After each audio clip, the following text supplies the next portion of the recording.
কতটা জঘন্য হলে এর মতো একটা বুইরা মহিলা আমার ধর্ষণ মামলা দেয়। 50 বছরের বুইরা মহিলা এর আবার কেউ ধর্ষণ করে কেমনে? এটা তুই করে দেয় প্রমাণ করিস। আরে এগুলো করতো তখন কিনা রে, তোরা তো বড় লোক, আমরা তো গরিব। বিএমডব্লিউ এ ঘুরি, ঢাকায় 4-5টা সুন্দর সেলুন আছে, আমরা তো গরিব। কোর্ট আইন এগুলো তো আমাকে লেগে না, এগুলো তো তখন কিনা। একটা ছেলে কতটা অসহায় হইতে পারে আমি বুঝাইতে পারবো না। একটা ছেলে কতটা অসহায় হইতে পারে।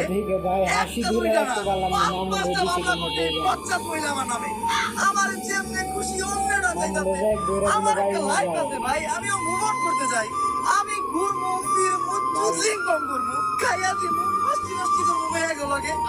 আমার এখন আর জুনা নাইকেল খাইতে ভালো লাগে না, আমি অঙ্কুচি ডাব খামু। তুমি আমার বাসায় আসছো কেন? তুই আমার পরে টাকা রাস্তার বলি আমার অপশন কইরা বাংলাদেশের ছেলেদের কাশের সাথে আমি দুদিন কম করতে পারি নিলিকে তুই আমার পত্রিকা রাস্তার কইরা বাংলাদেশের কত শত মেয়েরা আমি খেয়ে দিতি, মস্তি মস্তি করতি, এগুলোর তো